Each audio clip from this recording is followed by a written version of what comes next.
Bwana, karibu sana kwenye Mr. Morgan TV.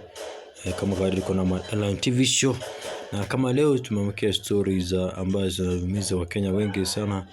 Tumepoteza mtu mkubwa sana kwenye ulimwengu wa Kenya. Na hapa mkubwa wetu Pope Francis ametuacha kwa njia ambayo haieleweki akiwa kule Pakistan. Ukiangalia video hii utaona tu vile Pope Francis alikuwa anafanya, alikuwa anahudumia Wakenya, alikuwa anatumia nchi mzima hapa na pale. Ang mga siwa sa seremonya ng sertifikasyon ng pagkamatay ni Pope Francis, pati na ang paglalagay sa kanya sa kabaong.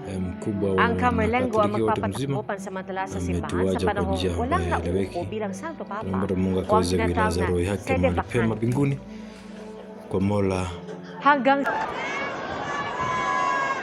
ang sigla ng mga mananampalataya habang inaalala ang muling pagkabuhay ni Jesucristo, lalong pang umigting nang masilayan si Pope Francis habang sakay ng kanyang Pope Mobile kahapon, Easter Sunday. Sigaw nila, "Viva il Papa" o "Long live the Pope" habang iniikot niya ang St. Peter's Square. Di gaya nung mga nakaraang taon, hindi si Pope Francis mismo ang nanguna sa misa para sa Easter Sunday at iba pang paggunita sa Holy Week.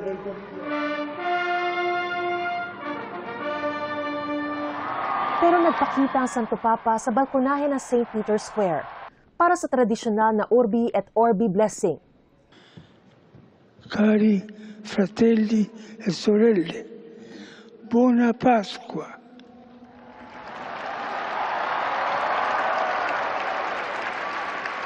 Il maestro delle cerimonie di leggere il messaggio. Ito na pala ang huling pagkakataon na masisilay. Bwana, hapo ukiona Pope Francis Male kule Marekani anapo kuingia kwenye kikundi cha Pope wetu Mr. Francis Pope anakinahudumia watu kule Amerika, anapotembea na wafuasi wake. Lakini ukiangalia kwa makini sana utaona kumbe Mr. Francis Pope alikuwa ameumia sana, alikuwa amechoka sana, kwa umri wake pia alikuwa amekataa kabisa. Inamaanisha kwamba alikuwa mgonjwa zaidi, na kwa mgonjwa zaidi. Hata ukiangalia anapoingia kwenye ground pia alikuwa mvumilivu sana, alikuwa mgonjwa kidogo. Nagdaos din ng misa sa Pontificio Collegio Filipino sa Roma. Hapo I think hapo ndipo si Catholic Bishops' Conference of the Philippines President Pablo Cardinal David nanawagan sa mga simbahan sa bansa na patunugin ang kanilang mga kampana at manawagan ng panalangin. Ngayong linggo, inaasahang babiyahe si Cardinal David pa Roma para sa Papal Conclave, kung saan pipiliin ang susunod na Santo Papa. Para sa GMA Integrated News, ako si Mariz Umali, ang inyong saksi. Cari fratelli e sorelle, buona Pasqua. Hirap pa, pero bumati pa rin si Pope Francis sa libu-libong dumalo sa Easter Sunday Mass. At umikot sakay ng Pope Mobile para malapitan ang mga dumalo. Ito na pala ang huling pagkakataong makikita siya ng publiko sa St. Peter's Basilica sa Vatican City. Kanina, Carissimi fratelli e sorelle, con profondo dolore devo annunciare la morte del nostro Santo Padre Francesco. inanunsyo sa isang video statement ang pagpanaw ni Pope Francis sa edad na 88 pasado alas 7 ng umaga, oras sa Vatican. Ci ha insegnato a vivere i valori del Vangelo con fedeltà, coraggio e amore universale, in modo particolare a favore dei più poveri ed emarginati. Bago ang pagpanaw ng tinaguriang People's Pope, mahigit 5 linggong nakipaglaban sa sakit na double pneumonia si Pope Francis. Nakarecover siya kamakailan at nagpasalamat pa sa lahat ng nagdasal sa kanyang paggaling. Kabilang naman sa huli niyang naharap noong araw ng pagpanaw ay si US Vice President J.D. Vance. Hello. So good to see you. Sa huli niyang pagharap sa Vatican, mensahe ng kapayapaan pa rin ang inihanda niya, bagamat binasa na lang ng kanyang aide dahil hirap ng huminga. Panawagan niya, ceasefire sa Gaza at kapayapaan sa Ukraine na nakikipaggera sa Russia. Po sa mga residente na Pilipino dito sa Italia hanggang sa mga turista mula sa Europa at ibang bahagi ng Pilipinas, ng bansa at ng buong mundo. At mayroon ding mga nag-cancel pa ng kanilang flight para makiisa, no, dito sa pakikiramay sa pagdarasal din para sa kaluluwa ng ating Santo Padre. Inaasahan din ang pagdagsa ng mga Pilipino mamaya, mas maraming numbers ng mga Pilipino dahil magkakaroon ng pagdarasal ng Santo Rosario para sa kaluluwa ng ating Santo Padre. Pia, alam natin na talagang espesyal at malapit sa puso ng mga kababayan natin. Sa Roma, maraming Italian churches na tuwing hapon ay mayroong special mass sa Tagalog.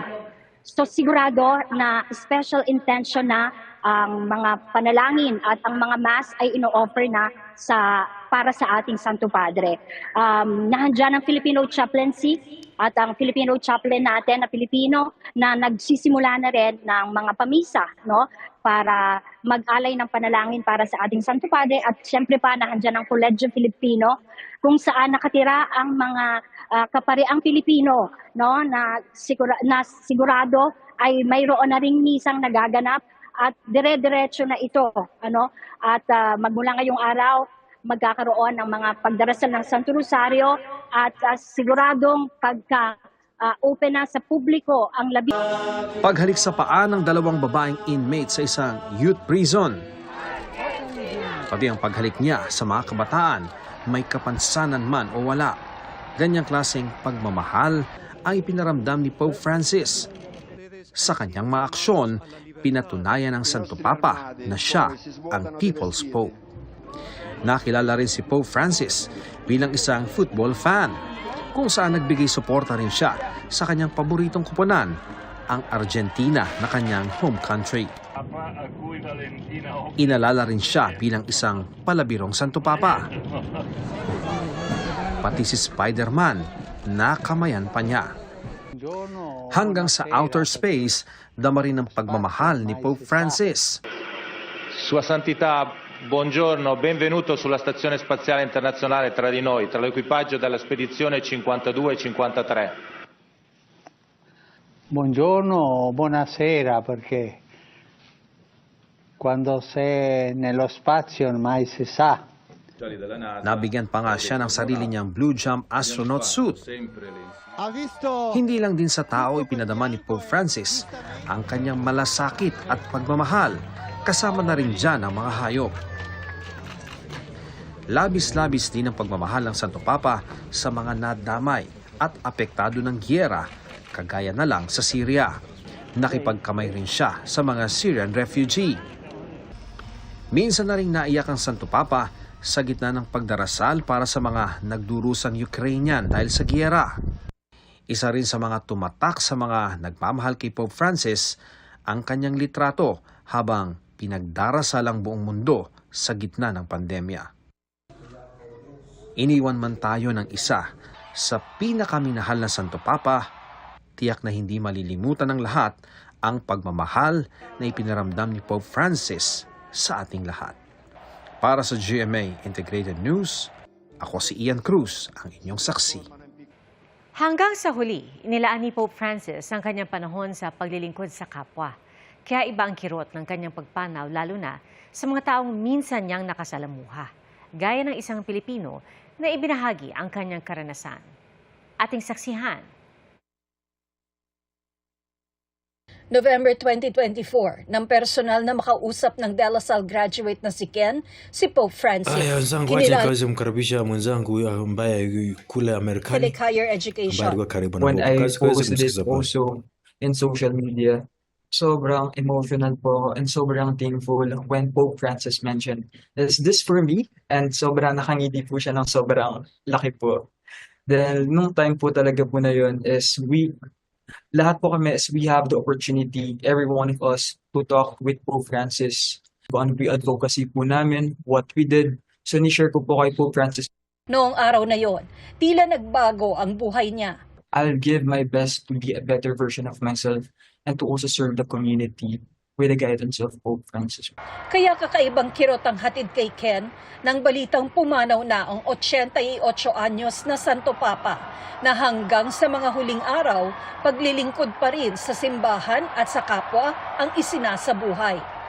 Kahit nakaratay sa ospital mula noong February 14 hanggang March 23, panay pa rin ang kanyang mga mensahe ng pag-ibig, pag-asa at kapayapaan para sa mga lugar na nababalot ng kaguluhan. Kapayapaan ang sentro ng kanyang mensahe para sa Easter sa gitna ng patuloy na digmaan sa Gaza para sa mga Palestino, gayon din para sa mga Israeli. Pangmatagalang kapayapaan din ang hiling niya sa Ukraine. Sa kabila ng iniindang double pneumonia at muntik ng pagpanaw habang nakakonfine, ayon mismo sa kanyang mga doktor, di niya nalimutang magpasalamat para sa milyong-milyong sumusuporta at nagdarasal para sa kanya. Di rin niya nalimutang magpasalamat sa mga doktor at nurse na nag-alaga sa kanya sa Gemelli Hospital sa Roma. Grazie, e grazie per tutto quello che avete fatto. Grazie a lei. Sei così forte. Quando comandano le donne, le cose vanno. Grazie e grazie a tutti voi. Prego per voi, per favore fatelo per me. Grazie. Isa yan sa mga huling public appearance ni Pope Francis na 2 buwang pinagpapahinga noon ng mga doktor kasunod ng kanyang confinement. Nasilayan din siya sa Vatican nitong Palm Sunday. Buona Domenica delle Palme. Buona Settimana Santa. Noong Huwebes Santo, nagawa pa niyang bumisita sa isa sa pinakapunuang kulungan sa Roma. Sa maraming pagkakataon, lalo kapag nagsasalita, kapansin-pansing hirap ng huminga si Pope Francis. Bata pa si Pope Francis, natanggalan na siya ng bahagi ng kanyang baga dahil sa severe pneumonia. Noong 2021, tinanggal ang bahagi ng kanyang colon dahil sa diverticulitis o pamamaga sa large intestine. Noong 2023, inoperahan din siya para tanggalan ng abdominal hernia o luslos.